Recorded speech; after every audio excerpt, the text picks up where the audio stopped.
Assalamualaikum warahmatullahi wabarakatuh.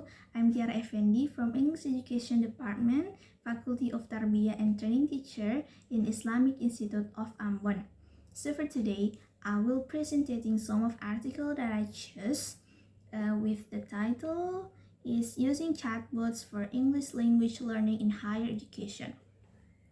In this article, there are 12 structure, which are introduction, literature review, methodology, participants, survey instrument, interviewed, research procedure, data analysis, trustworthiness of qualitative data, findings, discussions, and also conclusion. So we next to the presenting. First is introduction. As we know that artificial intelligence or AI has become one of the most widely used technologies of facilitate learning. One of the emerging AI is chatbot. Some example of chatbot that you might know, which are ChatGPT, Brainly AI, Brainly AI, and others.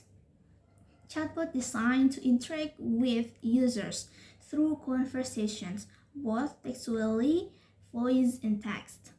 It's also available 24/7 on web page or instant messaging apps, providing an easy online perk for students to practice anytime at their convenience. Okay, next to the second structure is literature review. There are two studies used in this literature review, which are the push-pull mooring habit, and the second is recent studies on technology enhanced learning. In the push-pull mooring habit, the examining several factors. First is performance expectancy, is how the use of chatbot is easy to understand in use for students. And the second is effort expectancy, is an important element that details the effort of an individual to use a particular technology tool. Okay, next, social isolation. In social isolation examines that whether the social isolation factor during COVID-19 can affect this use of chatbots. And the last examining in this push-pull mooring habit is COVID-19 fear. The shift in learning activities, especially concerning the shift in using technology tools during COVID-19. Okay, next to the method. This article actually using two types of methods, which are qualitative and quantitative data analysis over a period of 4 weeks. Online questionnaires were used to collect quantitative data, and semi-structured interviews were conducted to collect qualitative data. Both of two elements were compared to validate the real situation. Next structure is participants. The total of the participants is 360 undergraduate students from the 3 public universities in Malaysia were conveniently sampled in the study.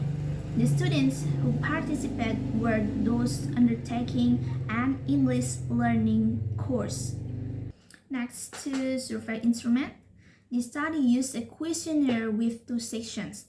The section A, demographic data, performance expectancy, effort expectancy, social influence, and COVID-19 fear. In section B, employed at 5-point Likert scale adapted from Raza et al. 2021 with a quant batch alpha of 0.9081, confirming reliability. Data was collected online for 8 weeks and analyzed using SPSS version 27. Mean item scores were calculated and categorized into low 1, 2 to 33. Medium is for about 234 to 366, and high 367 to 5. Agreement levels. All items were given equal weight in the analysis. Next is interview. Semi-structured interviews were also conducted with 20 participants who gave consent to be interviewed.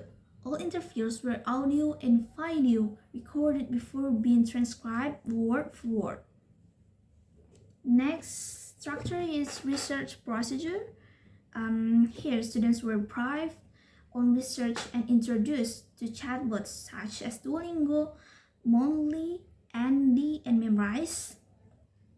They used the chatbots for 3 months in preparation for a language skills test as well as completing tasks related to text, grammar, error identification, and speaking tests.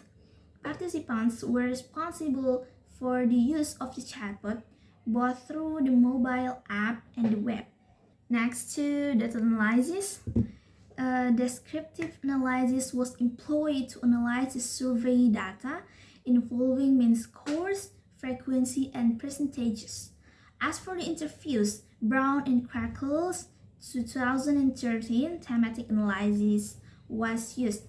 The steps involved were familiarizing the data, generating initial codes, searching for terms, reviewing terms, defining and naming terms, and producing the report. The ninth structures, trustworthiness of qualitative data. Here, transferability, credibility, and dependability were considered in analyzing the qualitative data in the study. The 10 is findings or result. You can say it result because the method used to type methods. So here in the result also they find quantitative results and qualitative results. So quantitative results show that students agreed on some aspects of the research, but on social isolation, students experienced some challenges in this process. Okay, next to qualitative results. Performance expectancy. The chatbot supports the development of English language skills. Students feel that the chatbot helped offers interesting graphics in learning. The second is effort expectancy. The results show that the chatbot increased student interaction and confidence in learning English because the chatbot allows learning at any time without time and cost restriction, encouraging free and independent learning. The third is COVID-19 fear. Chatbot is considered useful during movement control order or MCO as it supports home learning during COVID-19 without direct interaction. Last is social influence. Some students were dissatisfied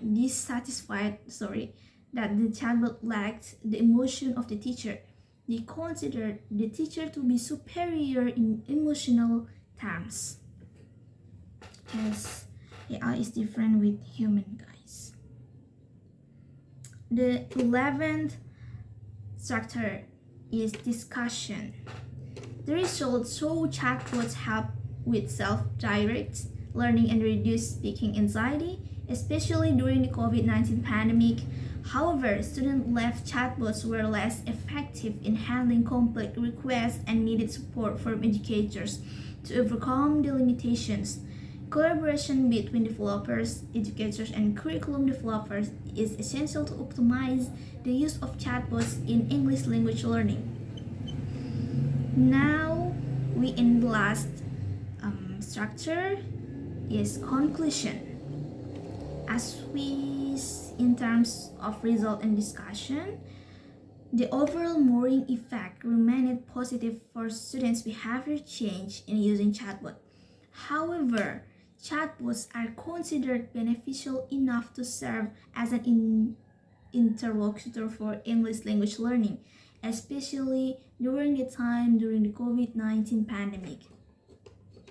Okay, that's all for my presentation. Hope you guys understand.